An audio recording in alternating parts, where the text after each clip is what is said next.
അടുക്കളയാൻ ബ്ലോഗിലേക്ക് എല്ലാവർക്കും വീണ്ടും സ്വാഗതം. ഇന്ന് ഉണ്ടാക്കാൻ പോകുന്നത് ഒരു നിത്യവഴുതന മെഴുക്കുവരട്ടിയാണ്. ഇത് നല്ല ടേസ്റ്റ് ഉള്ളതാണ്. അപ്പോൾ ഇതും ഇതിന് ആവശ്യമുള്ള സാധനം ചെറിയ ഉള്ളി അല്ലെങ്കിൽ സവാള ആയാലും മതി. ചെറിയ ഉള്ളി ഞാൻ ഇച്ചിരി ഏറെ എടുത്തിട്ടുണ്ട്. ഒരു 3-4 അല്ലി വെളുത്തുള്ളി. പിന്നെ ഇതിനകത്ത് വേണ്ടത് ചതച്ച മുളക്, ഉപ്പ്, മഞ്ഞൾപ്പൊടി, വെളിച്ചെണ്ണയ്ക്കകത്ത് ഇത് ഉണ്ടാക്കുന്നത്. അപ്പോൾ ഇത് കട്ട് ചെയ്യുന്നത് എങ്ങനെയാണെന്ന് കാണിക്കാം. ഇത് ഇച്ചിരി നീളമുള്ളതായതുകൊണ്ട് ആദ്യം ഇത് രണ്ടായിട്ട് കട്ട് ചെയ്യാം.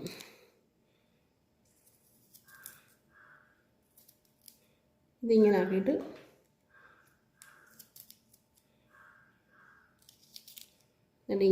ഇതെല്ലാം ഇങ്ങനെ കട്ട് ചെയ്ത് കൊണ്ടുവന്നിട്ട് നമുക്ക് കാണിക്കാം. ഇതെല്ലാം അരിഞ്ഞ് കൊണ്ടുവന്നിട്ടുണ്ട്. എല്ലാം എടുത്തിട്ടില്ല, പകുതി എടുത്തിട്ടുണ്ട്. കാരണം അത് തന്നെ ആവശ്യത്തിനുണ്ട്. പിന്നെ ചെറിയ ഉള്ളി ചതച്ച് അതും വെളുത്തുള്ളിയും കൂടെ ചതച്ച് കൊണ്ടുവന്നിട്ടുണ്ട്. ഇനി പാൻ വെച്ച് ചൂടായിട്ടുണ്ട്. ഗ്യാസ് കത്തിച്ച് ഇനി വെളിച്ചെണ്ണയ്ക്കകത്ത് ഉണ്ടാക്കുന്നത് 2 സ്പൂൺ വെളിച്ചെണ്ണ ഒഴിച്ചിട്ടുണ്ട്.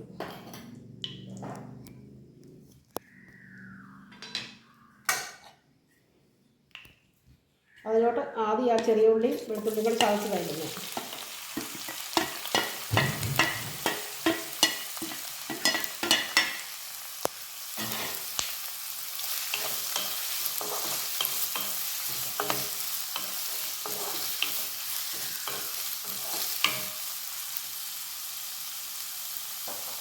അതിലോട്ട് കുറച്ച് ഉപ്പ് ഇടാം.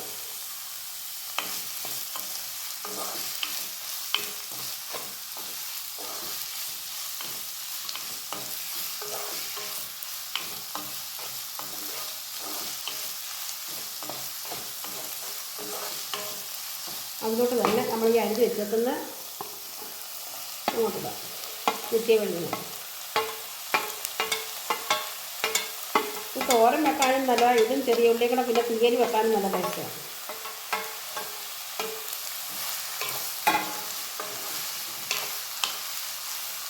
ഇതിനകത്ത് നമ്മൾ വെള്ളമൊന്നും ഒഴിക്കത്തില്ല.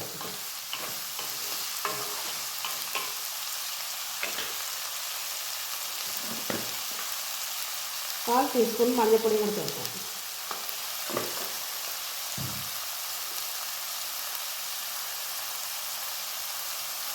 എരിവിൻ്റെ അനുസരിച്ച് ചതച്ച മുളക്. വേറെ പച്ചമുളകും വേറെ മുളകൊന്നും ചേർക്കുന്നില്ല.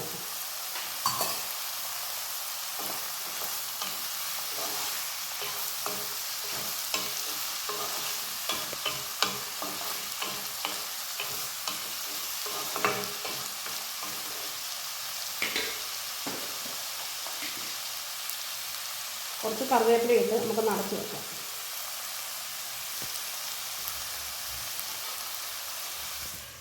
ചെറിയ തീയിൽ ആദ്യം ഒന്ന് വെന്ത് വന്നിട്ട് പിന്നെ നമുക്കത് നന്നായിട്ട് മെഴുക്കുവരട്ടിയുടെ രൂപത്തിലാക്കി എടുക്കാം. നമുക്കിത് തുറക്കാം. ആ ഉള്ളിയുടെ എല്ലാം വെള്ളം വറ്റി വന്നിട്ടുണ്ട്. അപ്പോൾ ആദ്യം തന്നെ ഇരുന്നങ്ങ് ആവി തന്നെ ഇരുന്നങ്ങ് വെന്തിട്ടുണ്ട്. ഇനി നമുക്ക് തുറന്ന് വെച്ചിട്ട് നന്നായിട്ട് ഇതൊന്ന് പൊരിച്ചെടുക്കാം. ഈ സമയത്ത് ഉപ്പുമൊക്കെ നോക്കാം.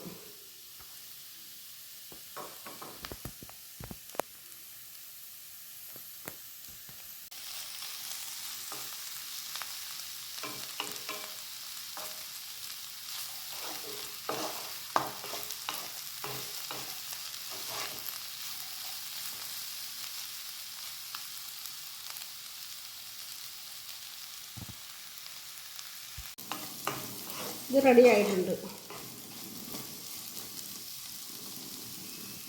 നമുക്ക് ഗ്യാസ് ഓഫ് ചെയ്യാം. നല്ല ടേസ്റ്റുള്ള നിത്യവഴുതന മെഴുക്കുവരട്ടി റെഡി ആയിട്ടുണ്ട്. അപ്പോൾ ഇതെല്ലാവരും കിട്ടുന്നവരെല്ലാവരും ഒന്ന് വീട്ടിൽ ട്രൈ ചെയ്ത് നോക്കണം. നോക്കിയിട്ട് എൻ്റെ ചാനൽ ആദ്യമായിട്ട് കാണുന്നവരാണെങ്കിൽ ഷെയർ ചെയ്യുകയും ലൈക്ക് ചെയ്യുകയും സബ്സ്ക്രൈബ് ചെയ്യുകയും ചെയ്യണേ.